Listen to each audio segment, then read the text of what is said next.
All right, you guys, how's it going? So I got a video for you here. This one kind of came out of the blue. Obviously we're in the F-150 right now. For those of you who don't follow me, this is a 2016 Ford F-150 5-liter. Yeah, truck's got pretty much 62,000 miles on it right now. And this truck developed kind of a weird symptom the last 2 days. It started when the truck was just idling. We were picking up a piece of a home appliance for a buddy of ours, and we just had the truck idling there with the we still had HVAC on the heater because it's 29 degrees right now. It's cold as hell. So right now I'm just letting the truck warm up, but I did find some interesting findings throughout the internet, thanks to a couple other YouTubers and some bloggers on the F-150 forums. So right now, air conditioning system is off. There's nothing going to it.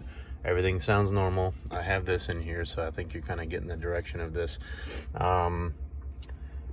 So the normal routine that I have for driving this truck is about a minute away from when I get to my house, I kill the air conditioning system to give the AC system a chance to drop a lot of its pressure internally, and for the cooling fans to finally kick off of high or medium, and to give those grill shutters on the front of the truck a little bit of time to close, and just for everything to kind of normalize.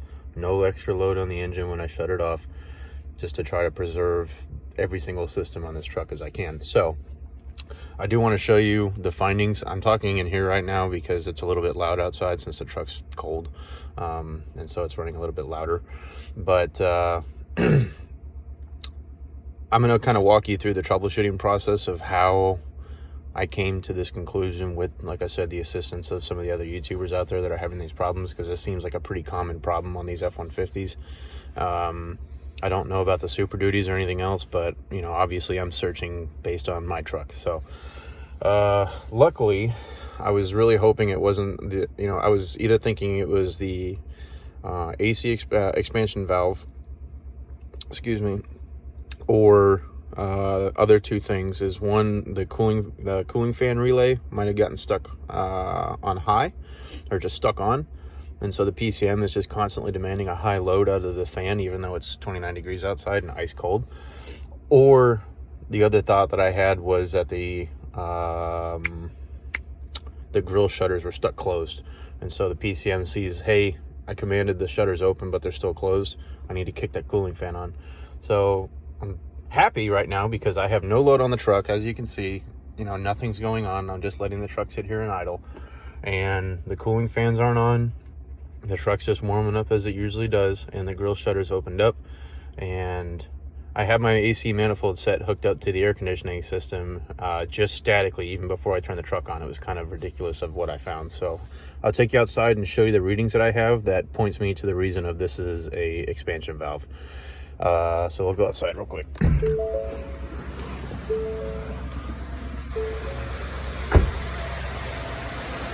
So that's my pressure right now. Pretty ridiculous. Your high side should never be that high static. And then of course your low side is pretty much dead. I had to kind of wiggle this piece. I think my set might be dying here, but there we go. But even there, it's only 5 psi. So I know there's a blockage in there, and it probably could use a recharge here. But if I'm going to do this repair, I'm going to evacuate the system and do the repair and then recharge it appropriately.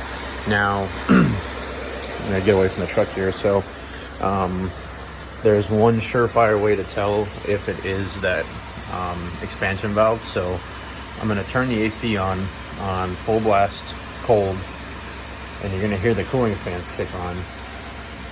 Once those cooling fans kick on high, because it's 2 in the morning, I don't want to wake my neighbors up, but there is a switch on here, a high pressure switch on your high pressure line.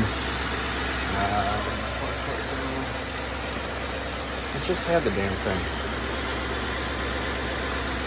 Anyway, I'll show it to you, but it's right there. Once I find my flashlight, wherever I put it, I'm going to disconnect that switch, and in theory the PCM should get the truck out of like limp mode, or fail-safe mode for extra cooling, because the only time that cooling fan is going to kick on with pressure that high is when it's really hot outside and you have a very high demand on the system.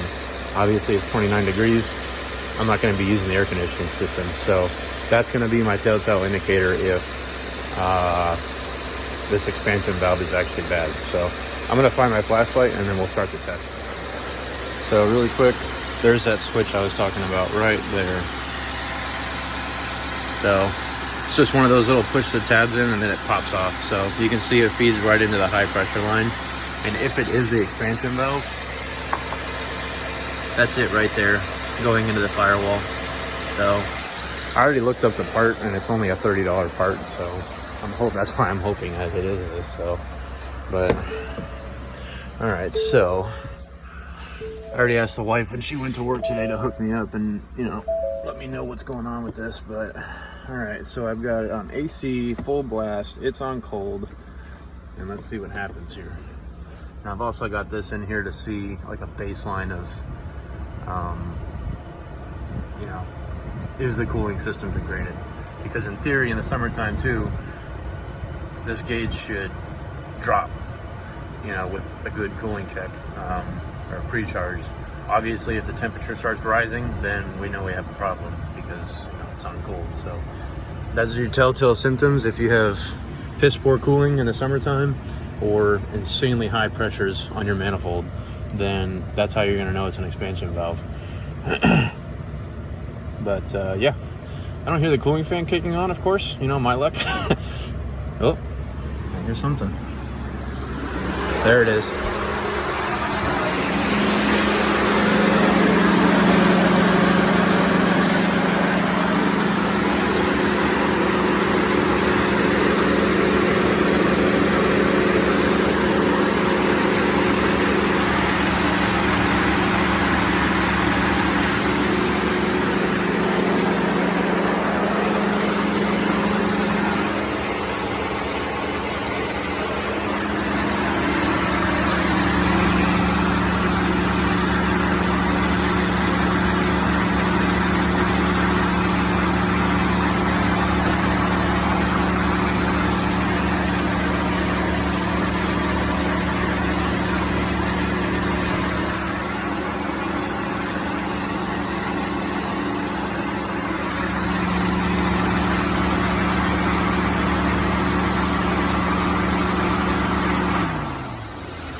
Yeah, so that's interesting.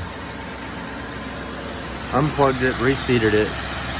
The compressor is not turning. There we go. So it's turning. We'll see how long it takes until it kicks off again.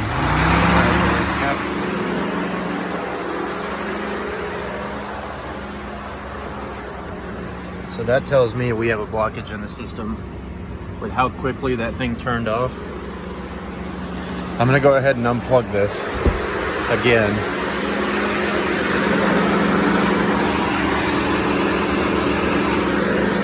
Let it figure itself out. But yeah, that's ridiculously high. And now you can see the low pressure pick back up to relatively normal. But that high side is ridiculous. All right, so I reset the system. So if you do want to troubleshoot this at home, as you could see, when the air conditioning system was on, the grill shutters were closed completely, which is counterintuitive because if you ever pay attention to your HVAC system on these trucks, as soon as you turn your air conditioning system on, they go full open, right? And then once you're on the highway, who knows what they do because we're not outside. But I don't read super in depth into this. I just observe what happens when I'm outside. So it's not acting normal. My high pressure side is ridiculously high. My low side finally caught up, but I think that's just because the compressor finally kicked on. So that tells me that there's a blockage. And if you follow your line, it goes down, around, up and back, and then it traces all the way back around to the front here. So that high pressure side is the closest I guess you could say, test point to get up there, because I don't know of any practical way shy of pulling it to test that expansion valve. Again, it's a $30 part. Yes, I'm going to be out a little bit of money for the recovery and then also the recharge. The recharge I can do at home, but I guess this stuff takes R134. Okay, so not that bad. Because I know some of these trucks take that wicked expensive stuff. But yeah, so I just wanted to share with you guys my troubleshooting. If you guys are having the exact same symptoms on your truck, again, it's a 2016 5-liter F-150. So, you know, when this first happened, I was thinking it was a cooling system issue, because about 8,000 miles ago, I did change the thermostat on here and completely redo the cooling system with the updated yellow coolant that Ford put out in substitute of the orange stuff. So I was thinking, okay, maybe it could be that, but that didn't make any sense to me after I plugged my scan tool in and I saw my actual coolant temperature. So that's the direction that I went. So, you know, we verified that you have a wicked high pressure side reading for your high pressure line. As soon as we unplug the high pressure switch, we give it a couple potatoes, plug it back in, the system goes back to normal, so long as you have the air conditioning system back off again. And I don't know if it's still going to be sitting here, but the other thing to note as well is, yeah, it went back down. So when we had the air conditioning on, this dial actually went up a couple notches. So that also tells me, I mean, granted, I don't expect 29-degree air to come out of here. That's not possible. So you get my drift though. So that's my troubleshooting on here, and I might put a video up of replacing this. I don't know, but I just wanted to share this with you guys, because this is like the first actual issue that I've had with this truck in the almost 3 years that I've owned this truck now. So pretty good, you know. I enjoy this truck dearly, and I'm glad to see that it's a relatively inexpensive fix. So if you guys have any questions about this, just put them down in the comments, and you guys take care. Bye.